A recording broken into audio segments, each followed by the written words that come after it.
Hello everyone, my name's Amy Watling-Cash and I'm the manager for the Early Implementer site in Norfolk and Waveney. We're funded here by NHSE and Norfolk and Waveney ICB, and we are one of two of the primary care early implementer sites, which I'm sure you know about across the country. So I wanted to talk to you about what we've been doing at Smoke Free Norfolk, partnered with Together for Mental Wellbeing. As we all know, the SMI population is a strong focus of the long-term plan and the Core 20+5, with smoking being the leading cause of death 10 to 20 years earlier for people with a severe mental illness or SMI. So our work focused on looking at the population prevalence, and you can see that 41% of people with a severe mental illness are smokers within our region. We chose high prevalence areas where also there is high deprivation levels across 4 PCN areas in our area, and they are Norwich North and Norwich Central, Great Yarmouth and Gorston.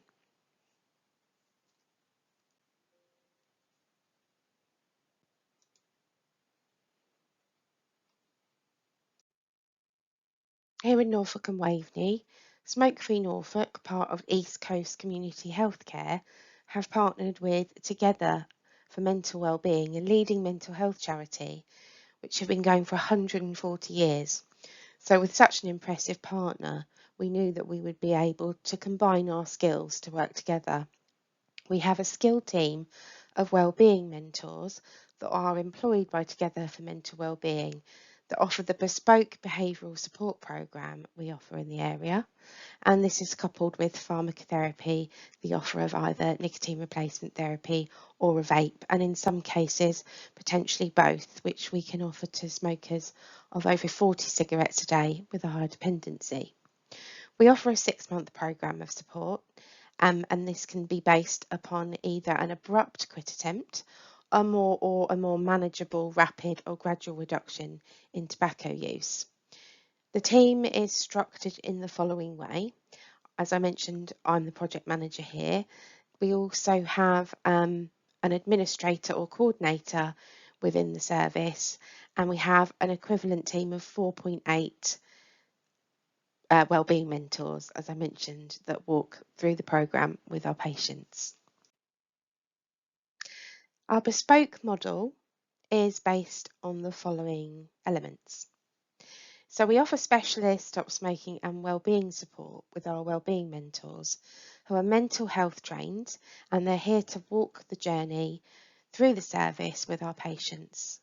We offer tailored support in intensity and duration to each individual's need. We have flexibility in lead time for setting a quit date, offering either a structured, manageable, rapid or gradual cut down to quit or traditional abrupt quit option. We have lots of flexibility in appointments, whether that might be face-to-face sessions, home visits, video consultation or telephone support. And we have found that telephone support is our most popular option, but face-to-face is gradually growing also. We can also support carers who closely support someone with an SMI.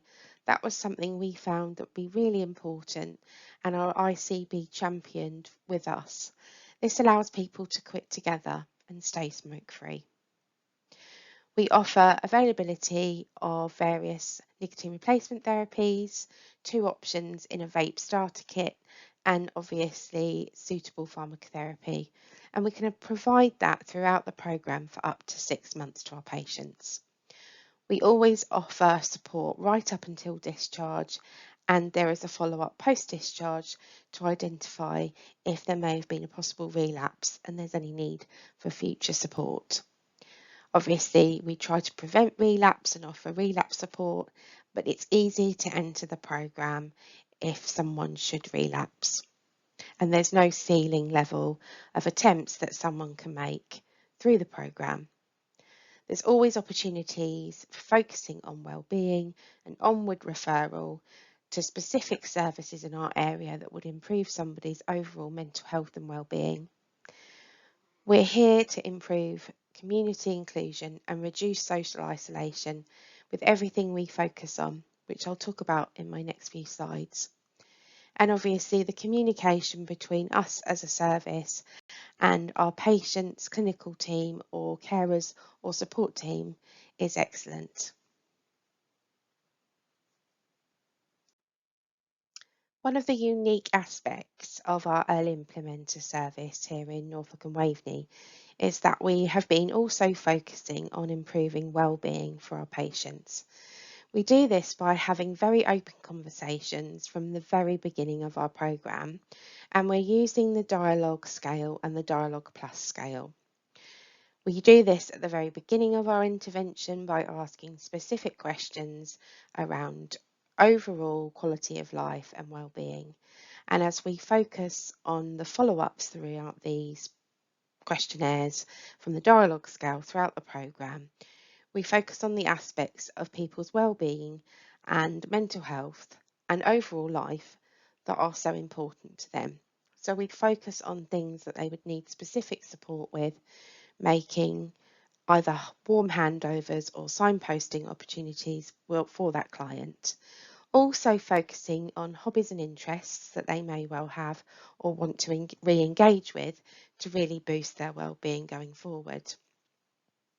As I mentioned, we can potentially offer a warm handover to other services of need or interest and offer the patient that support to re-engage or engage with a service that they need, so they have the confidence and support they need to accept the service that we potentially refer for them.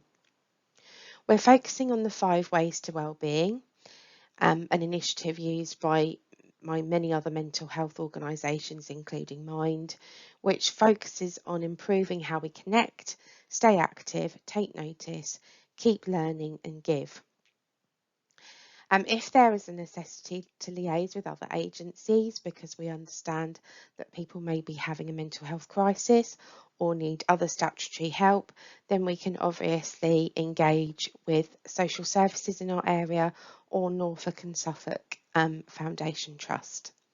We also have a client feedback survey where we're capturing as much as possible about people's improvement to their well-being, how they've engaged with the service and why they chose to use the SMI service as well. With very few statistics available on smokers with an SMI making a quit attempt, we were guided by the national average evidence for core population quit rates, taking into consideration that an SMI cohort may be more challenging to engage and potentially achieve a quit outcome. So as it stands, many of you probably know that the national average quit rate at 4 weeks is 51% in a core population stop smoking service. And throughout the programme, we have peaked as high as 58% quit rate at 4 weeks. But overall, over the period from February 2023 to February 2024, we all at the moment have a quit rate of 41%, which is of course in line with the Russell Standard, which states that quit rate at 4 weeks should be at 40% at least. We hope to be able to improve those quit rates, and we have some brilliant resources that we're planning to use in the future. A quit journal, which walks people through how to potentially identify their smoking behaviours and work through, obviously, how they potentially smoke and how their mood affects their smoking habits as well as other ideas that we have to include in our quit plan and journal.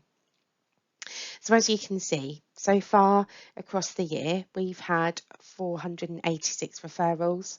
We've made 125 quit dates that have been set, and we've reached 4-week quits have been 51 people so far. We do obviously have quite a data lag, given that we have a gradual reduction programme. We have a 16 to 18 week lag on our data, so we will see obviously many more 4-week quits come in. As I mentioned, that means at the moment we have a 41% quit rate. We've had 12 people thus far reach a 12-week quit outcome, and the same number, 12 people, reach a 6-month quit outcome as well. We also thought it was important to acknowledge and monitor the number of people that have reduced smoking and reduced their cigarette consumption daily. And we've had 104 people attempt to reduce smoking and haven't yet made a quit date or set a quit date. We hope this gives them the confidence to be able to do that and expel the myth that they aren't capable of quitting smoking. They absolutely are capable of quitting smoking and having an SMI. Mobilisation of any new project can be complex. We have had some very rapid learning, but our success is due to the collaborations that we've made throughout the project, with local pharmacies supplying nicotine replacement therapy when we've been using pharma outcomes, our affiliation with eSigWizard, who are a trading standards approved provider. They ship our vapes directly to patients, making it as easy as possible for them to have their vape starter kit. We've been feeding back use of high dose double patching of nicotine replacement therapy to the NCSCT on our titration models. We've worked closely with the Royal College of Psychiatrists on the Quick Collaborative Quality Improvement Programme, where we've put up to 35 change ideas across. And we have also been interviewed with our workforce, stakeholders and service users by the National Centre for Collaboration in Mental Health as part of a wider evaluation of the early implementer sites. We've also commissioned an independent evaluation from the University of East Anglia. Learning from the early implementer site project has really been key to our success. Like any new service, we've encountered challenges, but found some innovative ways to mitigate those challenges and potential barriers. Mobilisation with a tight timeline is always a challenge. We tried to mitigate as many of those blocks or barriers that we thought that we would come across. Recruitment really was one of those. We've only had a fully recruited team since September of 2023, so very late into the start of the programme. Obviously, we found that primary care were slightly harder to engage with than we would have hoped. We understand that they're incredibly busy, but we didn't see as many referrals come through that route as we would have hoped. So I'll tell you about how we mitigated some of those challenges in my later slides. Obviously, we found that using System 1, we were looking for SMI read codes and alert symbols, and there was quite a lot that lacked that alert symbol. So we had to find ways of mitigating that with the help of our ICB. Some of our successes, conversely, have been working so closely with Smoke Free Norfolk core service and obviously combining the specialist skills as we work with Together for Mental Wellbeing as well. We've had excellent training for the whole team, a really vast programme of training which has really given us lots of confidence when working with people with a severe mental illness. We've had a no wrong door approach to referrals. Even though we're a primary care model, we've accepted referrals from anywhere and worked really hard with secondary mental health and clozapine clinics, for example. Working with the ICB and secondary mental health services to better understand the eligible SMI read codes and to define those in the very beginning of the model. And we've developed a population health approach to proactively reach out to people by using the Eclipse system. We've obviously added to local data collection to enhance national level patient data also. So I mentioned in a previous slide that we've had a client experience survey. We've taken these from many clients now. This was based on the first 25 clients that answered our survey. And sometimes we found that it's more beneficial to walk through the survey with the patient than send it out to them in a text link. So our survey results said 33% of patients surveyed said they decided to quit smoking to save money. 94% of patients surveyed achieved their goal to quit smoking. 100% of patients said their physical health has improved due to using the service to cut down or quit. And 62% of patients surveyed said their well-being or mental health has improved due to using the enhanced smoke-free service, which I'm sure you'll agree is fantastic. Our patients' voice and opinion is so important to us. This is some of the feedback that we've had shared since the beginning of the pilot started in February 2023. Obviously, this includes some of the comments of carers as well that have been really grateful for support for their loved one and how we've helped them. I'll give you a few seconds to read those.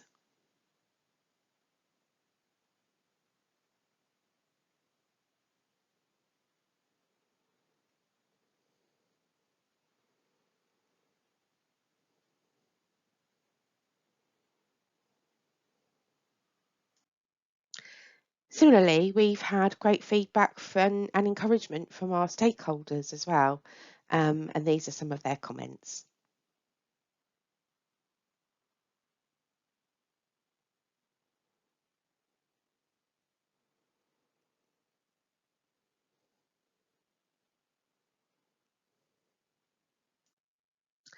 Our next steps within the pilot have been to use the new Eclipse interface within the NHS pathway system. We can proactively reach out to over 1,200 patients within our pilot area who are registered with their GP as being a smoker and having a severe mental illness. We're sending a personalised letter and leaflet explaining how our pioneering service can help them. And in the first month of using Eclipse in October of last year, referrals increased by 72%, where patients have actively called into us as a result of receiving the leaflet. An example of that can be seen on the right-hand side of the screen. We're eager to see our very final University of East Anglia evaluation. We've seen a draft and so far it's fantastic.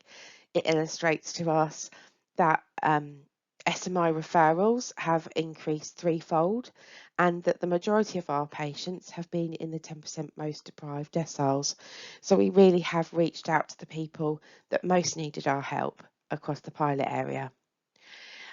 Overall, we hope that it's understood by all, especially our commissioners and by NHSE, that we're incredibly passionate about what we're doing. We're really happy to have received news that we have been recommissioned for 24-25, and we hope to be able to establish the SMI Enhanced Service as a substantive service here in Norfolk and Waveney.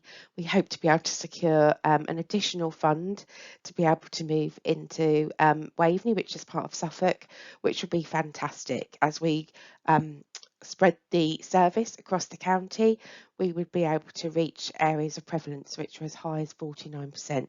So I'm sure you'll agree we'll be able to carry on our great work with as many people as possible. Thank you so much for including my presentation today. Again, sorry I couldn't be there, but I'm looking forward to questions and answers in your Q&A later. And if anyone wanted to contact me with specific questions, my email address is on screen. Thank you so much. Bye-bye.